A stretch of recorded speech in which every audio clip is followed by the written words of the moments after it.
there are many steps and stages to awakening, and many areas where awakening occurs. I think we have to be very patient with ourselves and with others. Do y'all know this is a bit of a challenge? Because when you've discovered something, when you've seen some hideous monsters that are out there cloaked as decency, and you try to share that with others, you meet with quite a bit of resistance. And you have to ponder, I know I do, endlessly, hey, there was a time in my life when I didn't understand some of these things, that I felt I didn't realize some of the looming threats against the benefit of humanity, and had to just go through the phases. And you know, it's also interesting to me that not only are there are many stages of awakening, but many areas. I'm going through spiritual awakening. I'm going through health awakening. I'm going through relational awakening.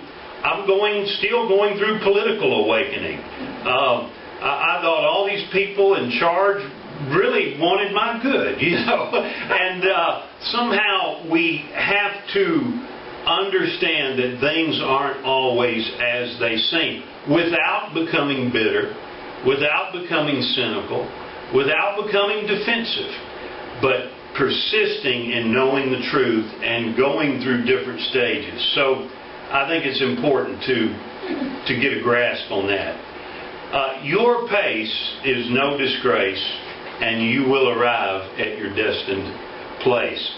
I think when we talk about awakening, it's important to realize that we all have a different pace. We can all run the race just as if we were to take a walk around Overton Park after our presentation. Some of us would want to really stride and go quickly. Some may want to run.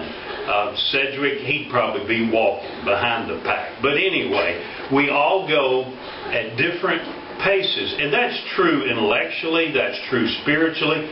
For many different reasons, certain things may frighten us. They may challenge us more than they challenge someone else to move past illusions and see the truth of the factor. But whatever the case, I think we need to continue the journey. Delays are not necessarily denial. Keep moving in the direction of what you love. And I think we've all hit roadblocks in our growth. I think we've all had seasons when it seemed that nothing was happening.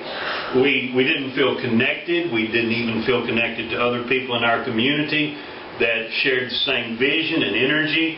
But this is where we must have persistence, because the seasons of stagnance, the seasons of delay are times when we are to kind of regroup, introspect a little bit, and prepare for the next thing that may be on the agenda.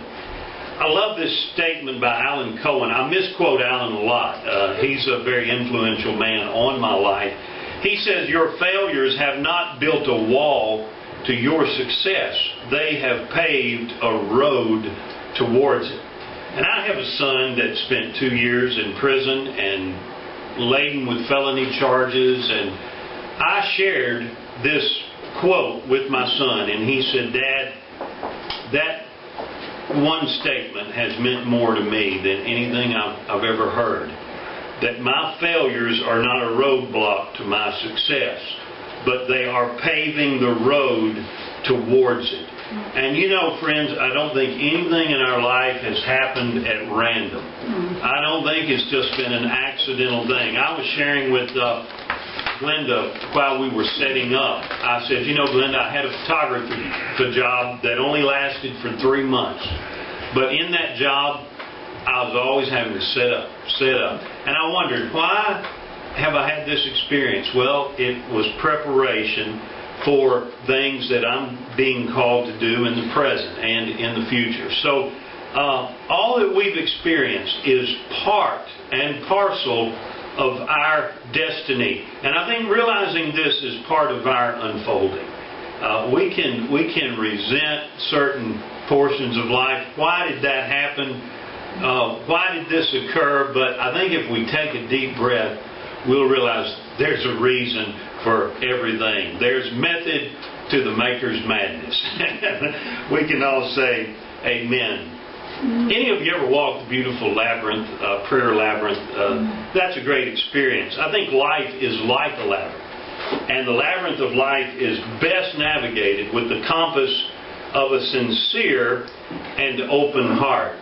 You know, in the knowledge explosion we're in, it's a bit confusing. There is so much information, Charles, coming at us from so many different directions. But I honestly believe that if we keep an open and a sincere heart, we're going to be guided through the minefield and the maze of information to find those principles, truths, teachers that resonate with our heart. And I think that's a key. If something doesn't really resonate with your heart, it may not be that it's not true, it's just not for you. Michael Beckwith, he says it's good not to call an energy good or bad, just say it's maybe not compatible with me at this time. And I think we do too much labeling when in truth the factor is it just isn't quite the energy that resonates with us at that stage of our unfolding. Alan Cohen says if you think that there must be something more, then there must be something more. I love Alan's profound wisdom. And all of my life I've had a sense and a feeling that there's something more. I would be given a package of information growing up in a local denominational church, and even as a child, I remember sitting there thinking, that's nice, that's some good stuff, but there must be something more. And all of my life I'm plagued with this shadow that there must be something more. But to me it's a blessing and not a curse, because it keeps me open and available to receive more information and experience. This picture here was taken in my trekking through Nepal in my college missionary days. Swami Beyondananda, I'm sure y'all have heard of Steve Behrman and the humor and wisdom he conveys. The best way to face the unknown is by not knowing. There's a lady that wrote a book, I heard a lecture on the internet, and she talked about being addicted to certainty. And I think we do have a problem in America of being addicted to certainty. We want to know exactly how it's going to play out. When we have a package of beliefs or ideas, we want to know that that is exactly the way it is. There's no deviation from it. And if you think about it, come on folks, what in life are we really certain about? I have a plan for this evening with Glenda. We're not certain about life. We're not certain about what challenges and changes it will present us. I think we would be better to be flexible than to be so fixed. To be changing rather than to be so concrete. And this is true in our thinking and our ideas as well. I love this statement by Michael Beckwith: surrender to your next phase of unfoldment. Resistance is like holding up your hands to an oncoming train.